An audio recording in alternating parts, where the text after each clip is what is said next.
morning, Acadiana. It is 6:31 on a Thursday morning. Thanks for joining us here on GMA. I'm Katie Lopez. We have a lot to tell you about this morning. We're going to check in with Abby Breidenbach. She is live in Iberia Parish this morning on Rail Safety Week. So again, we're going to check in with her in just a little bit. Now, something that Dave Baker has been talking about all morning is a possibility of a cold front that's going to be coming through. And that is something that we are super excited about, Dave. And I know we're jumping ahead of ourselves, but we can't help it. It's been a long time.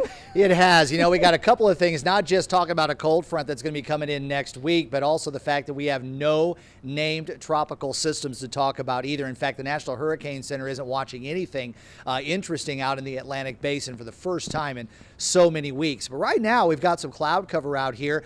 We're in that late September, going through the month of October, where we're going to have all these dark mornings where the sunrise doesn't come until after 7 o'clock. But we do have some gray skies out here and a little bit of a breeze. Temperature hovering around 70 degrees. We're going to see some breaks in the clouds hopefully this afternoon, but still a chance for a shower or thunderstorm. Your high around 82. We'll take a look at the rest of the weekend forecast, and of course, we'll search for those cooler temperatures next week coming up in just a few minutes. Well, now to the latest in our coronavirus coverage, where new data by the Louisiana Department of Health shows that Acadiana school districts are leading the state in COVID-19 outbreaks. Well, here's the latest figures. Now, there have been a total of 523 cases reported in K through 12 schools. Now, you'll notice numbers are missing from Region 5 in Louisiana. Well, that's because those schools have yet to report any data. But take a closer look at the numbers in Region 4. That's the Acadiana region. And it leads in the number of COVID-19 cases among students and faculty in the state. This data raising questions across Acadiana, and as Katie Easter tells us, many people feel that they're going unanswered. We know from parents that there has been at least one COVID case here at Lafayette High School, but like other districts around the state, LPSS is only releasing this information to the state and parents on a need-to-know basis. But some parents say that is still not enough. After losing my sister, this is just too close to home. Lena Doming lost her sister to COVID-19 earlier this year, and now with her daughter back in school, the virus is always on her mind. Heightened this week with a phone call about a positive case at Lafayette High.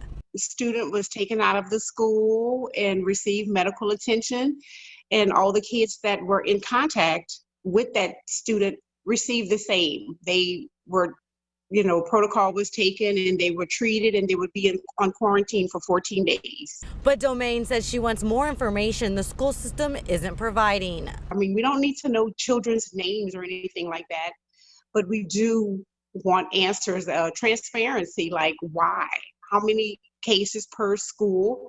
For now, school districts are only required to report cases to the state, something Dr. Tina Stefanski says they are doing. We certainly are not seeing any huge problems in our schools at this point. Schools are just coming back together here in this region. So we're going to continue to monitor that. But I think this is more, the numbers that you see reported today are more of a reflection on the fact that our schools and our districts are really doing a very good job of reporting as requested. But Domain hopes schools will be even more transparent as her daughter continues her junior year at Lafayette High. I would like her to stay home, although she probably doesn't want to. But yeah, I would like her to stay home. I did reach out to the Lafayette Parish School System about Domain's concerns, including allegations that not all parents are getting notified about cases in school. But so far, I haven't heard back. In Lafayette, Katie Easter, KATC TV3. With your complete forecast, here's KATC meteorologist Dave Baker.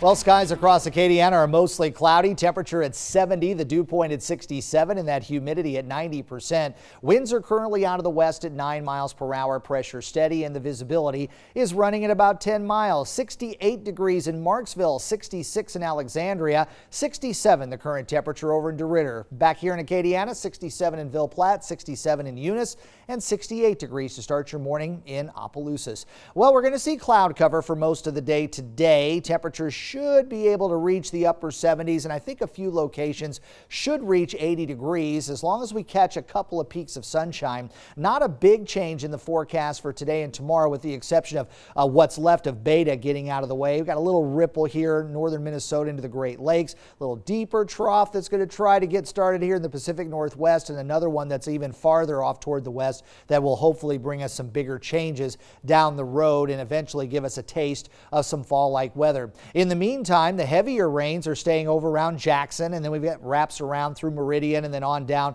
to around the Louisiana, Mississippi Gulf Coast. Most of Louisiana is rain-free right now, but there's just enough instability right here that I still can't rule out a couple of isolated showers or thunderstorms popping up during the afternoon. Mostly cloudy skies for the most part of the day. A couple of breaks in the clouds, so we're hoping maybe we'll get up to about 80 to 81, 82 degrees for the daytime high. About a 40% chance for an isolated shower. Clouds will hang on during the overnight period as lows will drop into the upper 60s. And then on Friday, we'll call it a mix of sun and clouds with a couple of pop-up showers during the afternoon. Temperatures for highs running right around 81 degrees. Here's your forecast for today. Running around 82 under mostly cloudy skies, a 40% chance for a shower. Our winds are going to be out of the northwest. And then as we go into Friday, a 30% chance for a shower, 30% again on Saturday. And then as we roll along into Sunday and particularly Monday, a little elevated rain chance with a